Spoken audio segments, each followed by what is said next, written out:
नवाब मलिक साहब का क्या रिश्ता है? मैं तो पूछती हूँ नवाब मलिक साहब से कि सर आपका क्या रिश्ता है आर्यन खान से?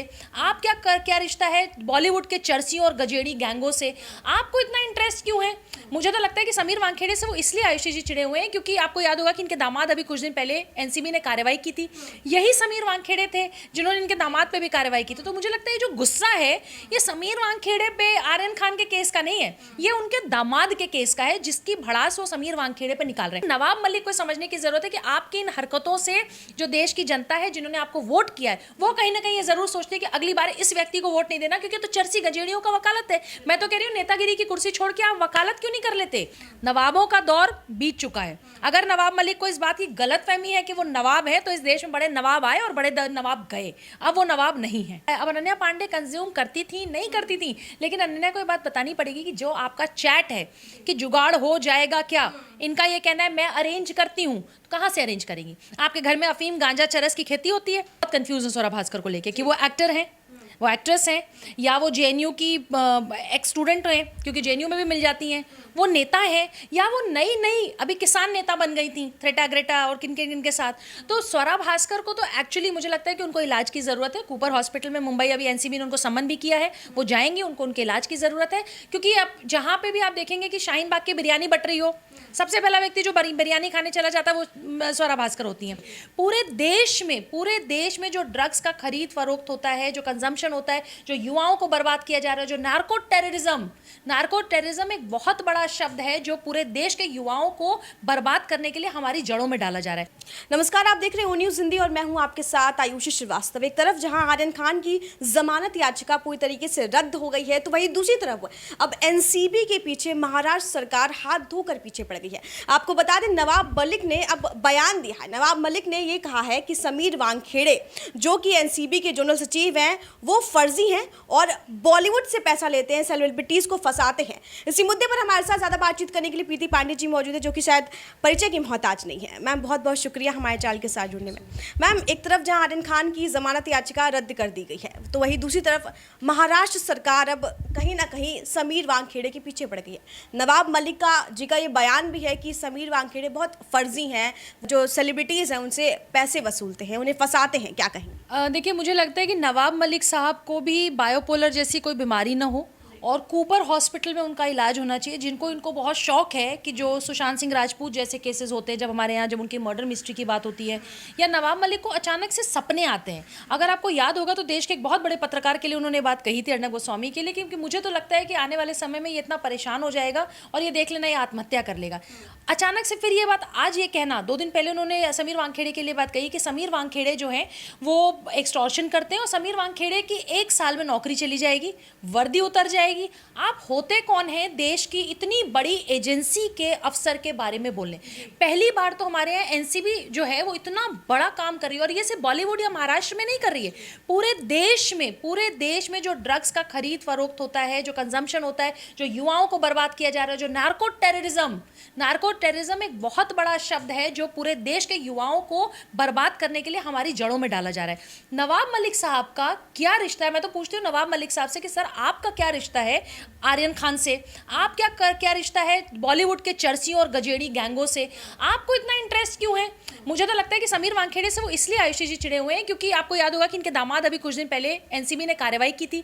यही समीर वानखेड़े थे जिन्होंने इनके दामाद पे भी कार्रवाई की थी। तो मुझे लगता है ये जो गुस्सा है ये समीर वानखेड़े पे आर्यन खान के केस का नहीं है, ये उनके दामाद के केस का है जिसकी भड़ास वो समीर वानखेड़े पे निकाल रहे हैं। दूसरी चीज मैं कहूंगी कि समीर वानखेड़े को, उनकी एजेंसी को, एनसीबी को, समीर वानखेड़े को, इनकी पूरी टीम को नोटिस भेजनी चाहिए कि आप देश की इतनी बड़ी कार्यशैली पे सवाल उठा रहे हैं। एनसीबी अपना काम कर रहा है, उस पर आप हस्तक्षेप कर रहे हैं, आप बीच में उनमें रोड़ा पैदा कर रहे हैं। तो एक लीगल नोटिस सर्व होनी चाहिए एनसीबी की तरफ से नवाब मलिक। और एक चीज़ और, नवाबों का दौर बीत चुका है। अगर नवाब मलिक को इस बात की गलत फहमी है कि वो नवाब है तो इस देश में बड़े नवाब आए और बड़े नवाब गए, अब वो नवाब नहीं है। मैम, जिस तरीके से सवाल भी खड़े होते हैं कि महाराष्ट्र सरकार जिस तरीके से एनसीबी पर आरोप लगा रही है, क्या जो बॉलीवुड गैंग है, जो ड्रग्स गैंग है, उसको बचाने के पीछे महाराष्ट्र सरकार का बहुत बड़ा हाथ है? देखिए बिल्कुल, क्योंकि अगर आपको याद होगा कि सुशांत सिंह राजपूत के केस में जिसकी लड़ाई आप लोगों ने मीडिया ने बहुत तेजी से लड़ी थी, सुशांत के केस में जब ड्रग्स का मामला आता है तो बॉलीवुड में कोई नहीं बोलता। थाली में छेद की बात होती है, अरे मैं तो कह रही हूँ थाली में छेद है ही नहीं, पूरी थाली छेद से भरी है, थाली है ही नहीं। वो जो थाली में छेद की बात करती थी जया बच्चन जी और बहुत बड़े बड़े लोग, सुशांत सिंह राजपूत के केस में चुप रहने वाले लोग अचानक से, चाहे वो सुनील शेट्टी हो, चाहे रवीना टंडन जी हो और भी बड़े बड़े स्टार्स, अचानक से आर्यन खान के पक्ष में कैसे आ गए? आर्यन खान से आपका क्या रिश्ता है? आर्यन खान शाहरुख खान के बेटे हैं, आप उनको बचाने के लिए इतनी तेजी से कैसे आगे बढ़ सकते हैं? अरे अगर आदमी ड्रग्स ले रहा है, क्रूज पे आर्यन खान थे, खुद ये कहते हैं कि मैं तो वीवीआईपी के तौर पे बुलाया गया, फिर आप ये क्यों कहते हैं कि बॉलीवुड को टारगेट किया जा रहा है? बॉलीवुड को तो टारगेट करेंगे ना, क्योंकि आप अपने आप को वीवीआईपी मानते हैं, तो जो 10 लोग पकड़े गए उसके बारे में बात नहीं होगी, बात सिर्फ उस वीवीआईपी के बारे में होगी जो खुद को वीवीआईपी कहता था। कंजम्पशन के चार्जेस हैं इनके ऊपर डिस्ट्रीब्यूशन के चार्जेस हैं, खरीद फरोख्त के चार्जेस हैं, और आयुषी जी इनके ऊपर कॉन्स्पिरेटर के भी चार्जेस हैं। इंटरनेशनल ड्रग पेडलर्स के साथ इनकी चैट पकड़ी गई है। एनसीबी ने यह भी कहा कि बहुत समय 3-4 सालों से आर्यन खान ड्रग्स लेते थे शायद। अनन्या पांडे के साथ उनकी चैट तक रिकवर हुए। कल अनन्या पांडे को एनसीबी ने बुलाया, परसों बुलाया। अब अनन्या पांडे कंज्यूम करती थी नहीं करती थी, लेकिन अनन्या को ये बात बतानी पड़ेगी कि जो आपका चैट है कि जुगाड़ हो जाएगा क्या, इनका ये कहना है मैं अरेंज करती हूँ, तो कहाँ से अरेंज करेंगी? आपके घर में अफीम गांजा चरस की खेती होती है, चंकी पांडे साहब अपने घर में उन्होंने गांजा चरस की खेती रखी है। आप कहीं ना कहीं से उसको अरेंज करते, आप कहीं ना कहीं से उसको खरीदते बेचते। अब एनसीबी आपसे जानना चाहती है कि आपने अगर ये बात कही कि मैं अरेंज करता हूं, तो आप कहां से अरेंज करेंगे, ये आपको एनसीबी को बताना पड़ेगा। मैम उन्होंने तो कहा था कि आई वॉज जस्ट जोकिंग, उन्होंने एनसीबी से यही कहा था अनन्या पांडे ने कि I was just joking. Joking मतलब कोई मजाक, वही जो इनके पिताजी है वो जोकिंग, ये जो इनका डायलॉग है उनके पिताजी का जो इन्होंने रट लिया है। इन लोगों को शर्म आनी चाहिए। ऐसे जब दीपिका पादुकोण की चैट की बात होती है और किसी के बॉलीवुड में चैट की बात होती है, ये लोग हमेशा ये बात कहते थे कि हम, इसका मतलब ये नहीं, ये था। महाराष्ट्र में मुझे लगता है कि नेताओं और बॉलीवुड के साथ कुछ प्रॉब्लम है। जब ये कंगना रनावत को भी गाली दे देते हैं, आपको याद होगा, उस गाली देने के बाद भी संजय राउत क्या कहते हैं? उस गाली को, शब्द को ये कहते हैं कि नहीं मैं तो, इसका मतलब ये नहीं, इसका मतलब वो होता है। आप जब चाहे तब किसी के ऊपर आरोप लगा देते हो, और समीर वानखेड़े को ही नहीं टारगेट कर रहे ना। आपने समीर वानखेड़े की बहन को टारगेट किया, आपने समीर वानखेड़े की पत्नी को टारगेट किया। आप समीर वानखेड़े आज देश का इतना बड़ा अधिकारी, 2008 बैच का अधिकारी, आज अपने जान की परवाह किए बगैर महाराष्ट्र में इतनी बड़ी गंदगी को साफ कर रहा है। आपको क्या समस्या है? क्यों नहीं बॉलीवुड के लोग साथ में आते हैं? क्यों नहीं बॉलीवुड के लोग कहते हैं कि नहीं हम बॉलीवुड से गंदगी को साफ करेंगे?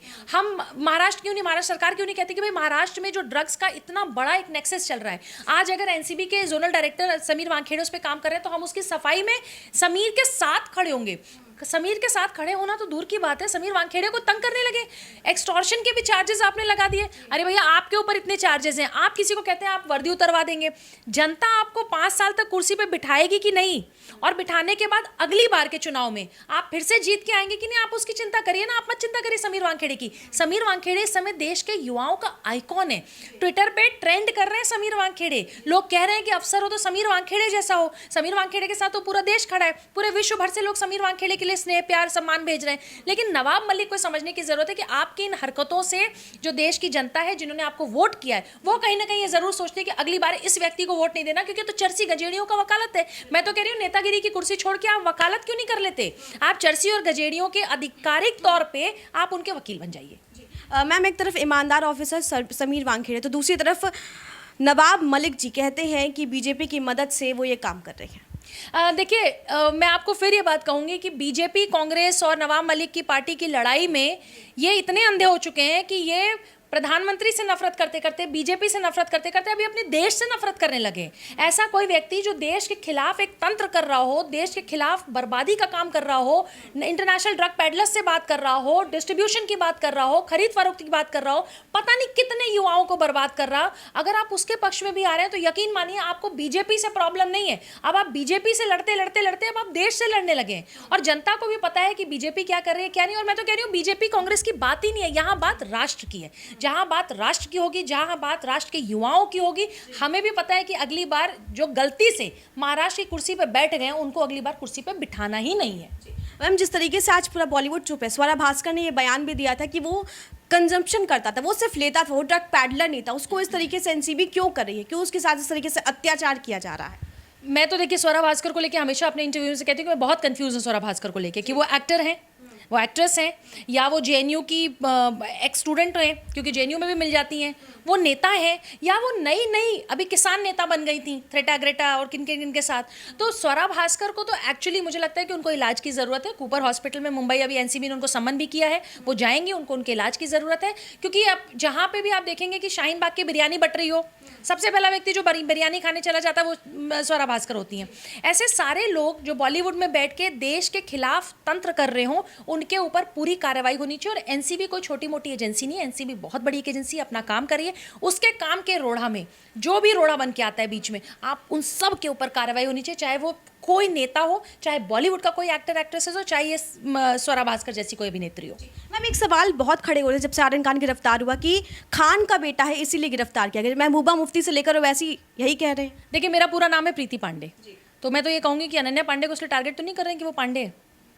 आई नो ये बहुत बेतुका है, ये मुझे कहने में भी बहुत खराब लग रहा है। अगर आपकी चैट पकड़ी गई है आर्यन खान के साथ तो आपको सवाल के जवाब एनसीबी को देने पड़ेंगे, कोई आपके ऊपर इल्ज़ाम नहीं लगा रहा है। लेकिन जब आपके पिता को, आर्यन खान के पिता को इस देश ने 30 साल 40 साल तक देश में सर आंखों पे बिठाया, तब तो किसी ने नहीं बोला कि शाहरुख खान है इसलिए देश की जनता उसको करोड़पति बना रही है, इतना मान सम्मान दे रही है। मन्नत का वो बंगला 200 करोड़ का जो खड़ा किया है वो हमारे आपके पैसों पे खड़ा किया है। जो हम इनकी लाइन में लग के फिल्में देखते हैं ना, इन गजेड़ी चरसी गजेड़ियों की, उसकी वजह से देखते हैं। और इसके बाद आप वहाँ जब आज आप उस कुर्सी पे बैठे तो आप अचानक से बात कर रहे हैं कि धर्म की बात कर रहे हैं।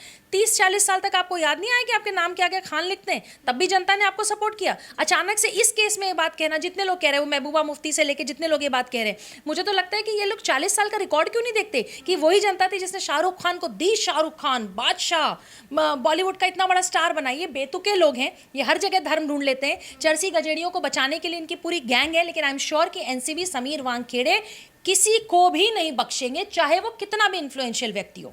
मैम अभी कुछ दिन पहले ही काउंसलिंग भी हुई थी एनसीबी के साथ आर्यन खान की, तो आर्यन खान ने ये भी कहा था कि मैं आगे चल के देश के लिए बहुत कुछ करना चाहता हूँ, मैं आगे चल के आर्मी भी ज्वाइन कर सकता हूँ, मैं ऐसा कुछ करूँगा कि देश को मुझ पर गर्व हो। इस पर देखिए मैं एक चीज़ कहूँगी कि अगर आर्यन खान को अपनी गलती रियलाइज़ होती है, और पहले तो आर्यन खान बच्चा नहीं है, ये बच्चा की जो परिभाषा है वो बच्चा नहीं है। उसकी उम्र में, ये जो चरस गांजा ले रहा है, इसकी उम्र में नीरज चोपड़ा ने देश का तिरंगा जो है विश्व पटल पे लहरा के आए हैं। तो हमारा आइकॉन आर्यन खान नहीं है, हमारा आइकॉन देश का युवा नीरज चोपड़ा है। लेकिन अगर आपको अपनी गलती रियलाइज़ होती है, आपको अगर लगता है, आप वापस माफ़ी फील करते हैं, और अगर आप वापस कल देश के लिए कुछ अच्छा करते हैं तो बहुत अच्छी बात है।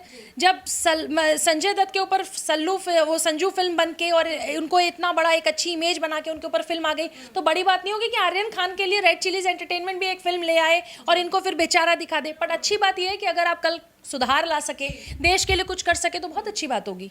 मैम बहुत बहुत शुक्रिया हमारे साथ बातचीत करने के लिए। तो ये थे हमारे साथ प्रीति पांडे मैम, जिन्होंने इस मुद्दे पर खास बात की। तमाम अपडेट्स के लिए आप बने